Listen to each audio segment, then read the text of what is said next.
언제나 필승! 네, 반갑습니다. 필승입니다. 반갑습니다. 자, 이번에 분석해드릴 기업은 야오밍 바이오입니다.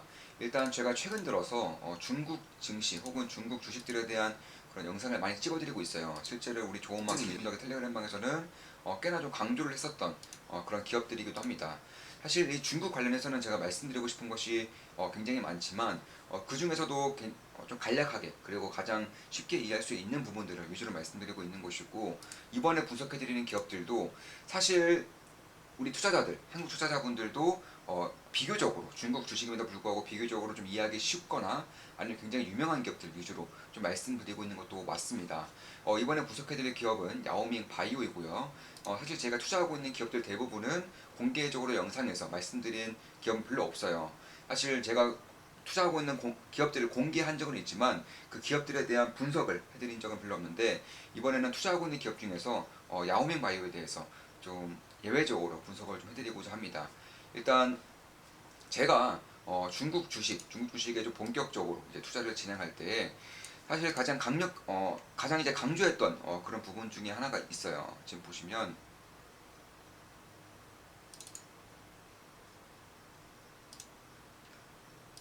이것도 제가 얼마 전에 영상 올려드리는 그 영상에서 달린 댓글입니다. 먼저 이걸 좀 설명을 해드리고 텔레그램에서 제가 분석해드렸던 내용을 한번 그대로 보여드리고자 합니다. 올해 초 중국 공산당의 세 가지 환율 안정, 부채 감소, 경제 성장, 목표 달성 불가능에 대해 설명하셨을 때 저게 무슨 말인가 여러 번 이해하려고 읽어보았습니다. 역시나 필승님 분석대로 한 가지는 포기해야 하네요. 저 또한 투자 중인 중국 주식 수익률이 좋습니다. 항상 놀랍고 감사합니다. 필승. 다음 주도 돈 벌 생각하니 너무 좋네요. 필승님만 믿습니다. 갓승. 언제나 필승. 아직 망설이는 사람들이 있으면 멤버 가입하시길. 차원이 다른 실력을 목격하실 겁니다. 네, 이렇게 좀 말씀을 해주셨고, 여기서 이제 이분이 남겨주신 그런 중국 공산당의 이제 세 가지 목표를 동시에 달성하는 것이 불가능에 가깝다, 이렇게 좀 말씀드린 부분을 텔레그램에서 제가 분석해드린 것을 그대로 한번 보여드릴게요. 지금 보시면 이런 식으로 분석을 해드렸죠. 중국에선 이거 4월달에 분석해드린 내용입니다. 4월에 제가 중국 주식에 본격적으로 투자할 때, 정확하게 투자할 때 분석해드린 내용이에요. 중국에선 공산당이 이전까지는 중국 주식에 한 종목도 없다가 본격적으로 비중을 굉장히 많이 실었고, 현재도 이제 중국 주식 같은 경우는 거의 풀로 100% 정도로 비중을 채워놓은 상태입니다. 수익률은 당연히 매우 좋습니다. 중국에선 공산당이 하늘 위에 있다고는 하지만 진짜 신이 아닌 이상 불가능한 것은 반드시 존재하기 마련입니다. 그리고 신처럼 군림하는 공산당이 불가능한 것에 도전하고 있다고 생각합니다. 중국은 지속적인 경제 성장과 부채 감소를 동시에 원하고 있기에 어떻게든 내수시장을 키워야 하는 상황입니다. 여러 가지 것들을 살폈을 때 베이징 올림픽 이후 제로 코로나 정책의 완화를 통해 내수시장 부양에 힘쓸 것으로 예상하였으나 반대로 더 강하게 억제함으로써 성장을 죽이고 있습니다. 독재가 길어지다 보니 뭔가 상식적이지 않은 쪽으로 사상이 잡힌 건 아닌지에 대한 의구심이 들 정도입니다. 정치적인 의도가 있을 것이라는 추측이 난무하지만 정치적 의도가 1순위였다면 베이징은 건들면 안 되는 거였습니다. 이 당시에 상해 다음으로 베이징에서 이제 강력한 봉쇄 정책을 펼쳤었죠. 뭔가 상식적이지 않은 일들이 중국 공산당 내부에서 벌어지고 있다는 생각이 강하게 들고 있습니다. 대부분은 올해 시진핑의 3년임이 예정되어 있는 만큼 단기적인 이슈에 그칠지 아니면 이후에도 똑같은 일이 발생하는지에 따라 중국 투자에 대한 결이 달라질 수 있습니다. 꾸준히 지켜볼 것입니다. 현재 중국 상황과 관련하여 몇 가지 말씀드리고자 합니다. 정치 및 경제에선 절대로 달성 불가능한 세 가지가 있습니다. 동시에 달성 불가능한 세 가지입니다. 성장, 부채 감소, 환율 안정화가 그것입니다. 성장과 부채 감소를 동시에 이루기 위해선 필수적으로 내수장을 살리고 소비와 소득 증가를 구축해야 하는데, 그러기 위해서 환율 안정을 포기해야 합니다. 나라가 성장하면 해외 자본의 유입으로 금리는 자연스럽게 낮아지게 됩니다.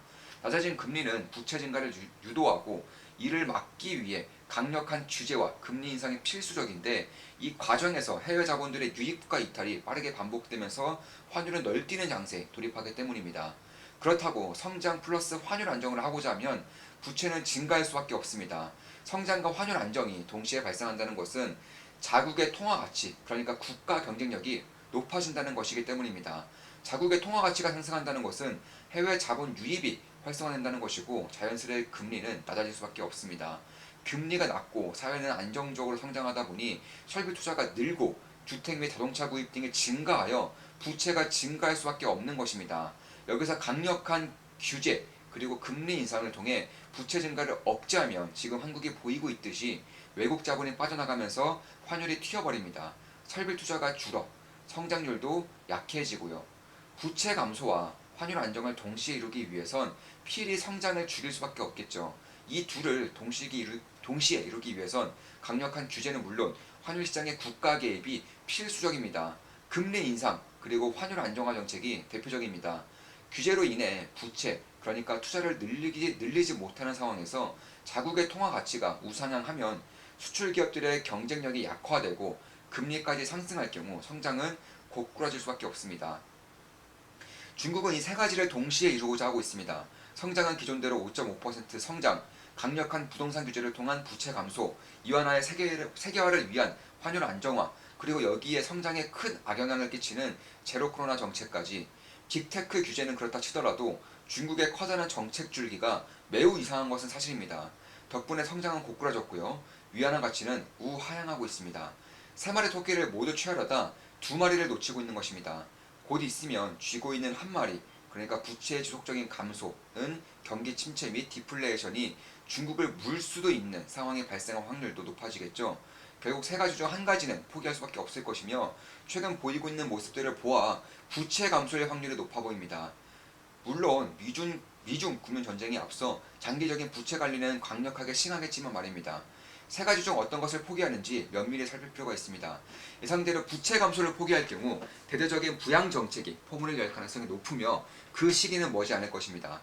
기회가 발생할 경우 언제나 그랬듯 놓치지 않을 것입니다.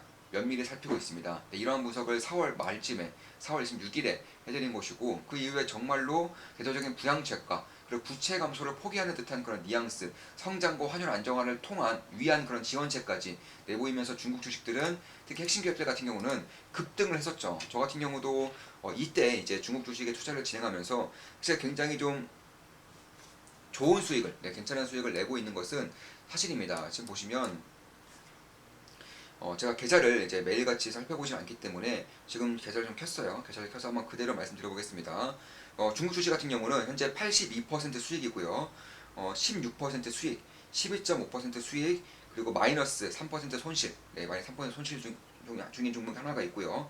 20% 수익, 46% 수익, 86% 수익, 39% 수익, 이렇게 수익을 내고 있습니다. 한 종목 3% 손실 외에는 전부 다 매우 크게 수익을 진행 중에 있는 것이고 그 중에 추가 매수한 기업들이 꽤나 많아요. 추가 매수를 진행하면서 수익률이 낮아진 것은 사실이지만 수익금이 당연히 훨씬 더 커진 것도 맞습니다. 그래서 이런 것들을 봤을 때에도 저는 꽤나 좀 주목할 부분이 있겠다 개인적으로 그렇게 보고 있는 것이고 최근에도 이제 이와 관련해서 좀 분석을 꾸준히 이제 해드리고 있는 것은 맞습니다. 따라서 제가 봤을 때에는 그럼 지금 이제 와서 중국 기업들, 중국의 증시가 많이 올랐기 때문에 관심을 꺼야 되느냐, 리스크가 커지는 구간이냐 하면은 저는 딱히 그렇게 보고 있지 않아요. 저는 오히려 지금 이제 막 하향 추세를 벗겨내고 있는 그런 추세로 보고 있는 것이고 조금 더 봐야 될 필요가 있다. 특히나 중국 핵심 기업들 같은 경우는 관심 종목에 넣고 꾸준히 좀 지켜봐야 될 필요가 있다. 개인적으로는 그렇게 보고 있는 것입니다. 물론 제 모든 영상은 매수 추천, 리딩 절대 아닌 거 다들 알고 계시죠? 참고하시면 되겠습니다. 자, 오늘 분석해드릴 야오밍 바이오 같은 경우에는 사실 이 TSMC 그리고 삼성전자의 파운드리, SMIC 이런 기업들과 마찬가지로 이런 기업들이 반도체에서 위탁 생산을 해주죠. 다른 애플 같은 기업들이 이제 메타라던가 구글, 마이크로소프트, 아마존 이런 기업들이 반도체를 설계를 하고 혹은 설계를 이제 받고 나서 그것을 위탁 생산을 해달라고 이제 부탁을 하면은 TSMC, 삼성전자, SMIC, UMC 이런 기업들이 이제 대체로 위탁 생산을 해주는 거죠. 똑같아요. 야오밍 바이오 같은 경우도 중국에서 대략 거의 한 79%의 시장 점유율을 가지고 있는 거의 독점적인 기업입니다. 바이오 제약 쪽에서 위탁 생산을 해주는 거예요. 위탁 개발과 위탁 생산을 동시에 해주는 그런 기업이다. 이렇게 보시면 될 것 같습니다. 따라서 저는 지금의 반도체 TSMC가 혹은 삼성전자가 파운드리 업체가 이런 식으로 우상향했던 것을 저는 미래에는 지금부터 미래에는 바이오 헬스케어 쪽에서 이런 식의 위탁 생산이 우상향할 가능성이 상당히 높다고 보고 있어요. 전 세계가 피할 수 없는 길 바로 이 고령화가 있고요. 그리고 무엇보다 인구가 증가하고 있어요. 그래서 그런 것들을 봤을 때에도 고령화와 인구 증가, 그리고 무엇보다 헬스케어의 기술 개발, 뭐 의학 쪽의 기술 개발로 인해서 사람들이 안 죽죠. 사람들이 사망은 안 합니다. 그에 따라서 당연히 약물을 주입시켜야 되는 기간이 높아지는 것이고, 그에 따라서 이런 위탁 생산들의 생산 기업들의 그런 주가는 혹은 실적은 장기적으로 봤을 때 우상향할 가능성이 조금 더 높다 이렇게 보고 있는 것입니다. 물론 제 모든 영상은 매수 매도 추천 리딩 절대 아닌 거 다들 알고 계시죠? 참고하시면 되겠습니다. 참고로 야오밍바이오는 중국에서 대략 79% 정도의 점유율을 가지고 있는 독점적인 기업이고요. 이 바이오 헬스케어에서 위탁 생산이 차지하고 있는 비중이 중국의 거의 40%에 육박합니다. 전 세계 비중에서 40%를 중국이 차지하고 있어요. 그만큼 중국에 대한 그런 고령화라던가 중국의 인구 혹은 이런 양극 현상으로 인한 고령층이 대부분의 부를 가지고 있다는 점, 무엇보다 중국의 내수시장이 발달을 하면서 중국의 이제 1인당 GDP라던가 1인당 국민 소득이 빠르게 증가하고 있다는 점도 저는 앞으로 이쪽에 대한 수익성 혹은 수혜성이 꽤나 커질 수도 있겠다 개인적으로 그렇게 보고 있는 것입니다. 그럼에도 불구하고 지금 굉장히 크게 하락을 했어요. 야오밍바이오 같은 경우, 그러니까 우시바이오로직스죠. 우시바이오로직스가 꽤나 크게 반토막 이상 하락을 했었었는데, 그런 이유, 3분의 1 토막 정도가 하락한 이유 중에 가장 큰 이유는 물론 금리 상승으로 인해서 고평가 기업들, 성장 기업들의 주가가 빠개진 것도 있겠지만 그것과 동시에 미국의 제재가 있었죠. 미국의 제재. 미국 상무부, 재무부가 이제 이런 이제 바이오 기업들, 중국의 바이오 기업들에 대한 규제가 있을 수 있다는 얘기가 나오면서 하락폭을 조금 더 키웠고요. 실제로 규제가 좀 규제에 대한 발표가 있었어요. 그래서 그런 것들을 봤을 때 물론 리스크가 될 수 있습니다. 이 부분은 제가 잠시 뒤에 훨씬 더 자세하게 좀 말씀을 드려볼게요. 일단 바이오 약품 시장 혹은 이 뮤탁 생산 시장은 이제 2026년까지 나온 자료를 봤을 때 2026년까지 매년 35% 정도의 성장률을 기록할 것으로 보입니다. 35%는 반도체, 뭐 전기차 이 정도가 아니면 사실 실현은 불가능하고요. 반도체도 35%는 택도 없어요. 그래서 엄청난 성장률을 보이고 있는 그런 것들은 맞는 것이고, 그럼에도 경쟁사가 얼마 없습니다. 일단 막대한 자본력이 들어가는 것은 물론이고요. 자본뿐만 아니라 생산 기술에 따른 그런 기술력도 매우 크게 이제 진입장벽으로 나타나 있는 그런 상태이기 때문에 사실 자본력과 기술력이 없으면 진입하기가 매우 어려운 그런 산업 중에 하나입니다.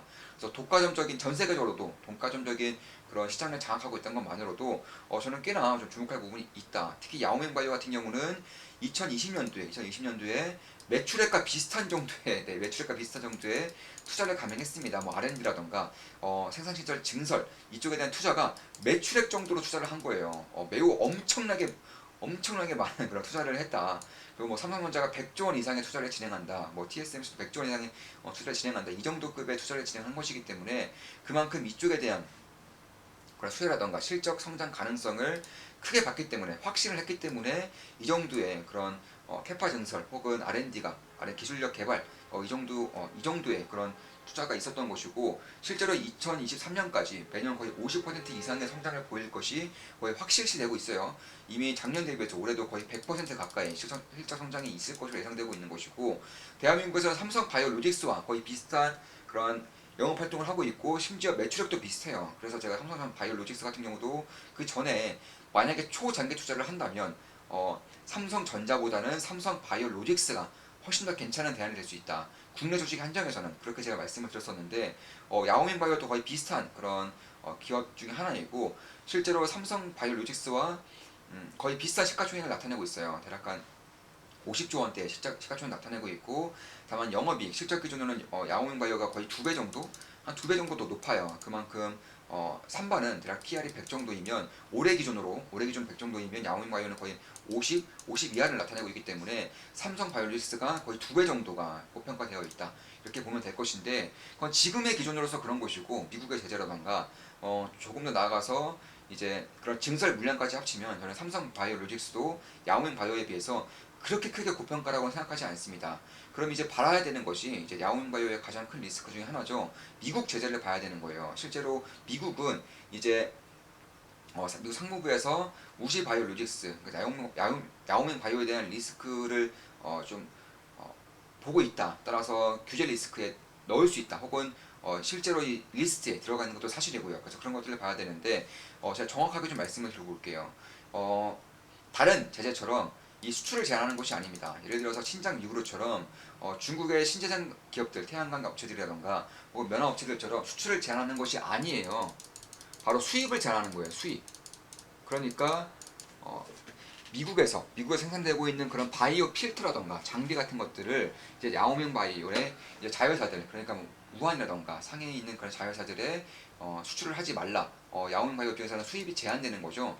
그런데 수출이 아닌 이런 수입 같은 경우에는 사실 그렇게 큰 제재가 없다는 것과 거의 일맥상통합니다. 왜냐하면 반도체와 같이 장비가 기술력이 뛰어나서 뭐 개발이 안 되는 것도 아니고요.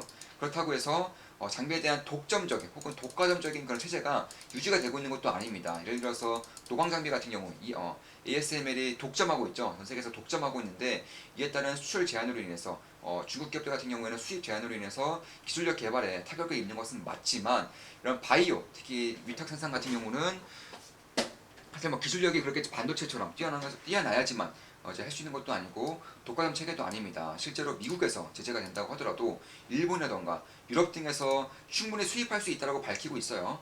그뿐만이 아니라 사실 그런 위반 혹은 위반이라던가 아니면은 이런 미중 패권 전쟁으로 인해서 물론 이건 형식적인 이유일 수도 있습니다. 미중 패권 전쟁으로 인해서 규제를 하는 것이 아니라 이 코로나로 인해서 중국 측에서 아예 미국의 사찰단, 그러니까 검사단이죠. 이 검사단을 아예 입국을 막았어요.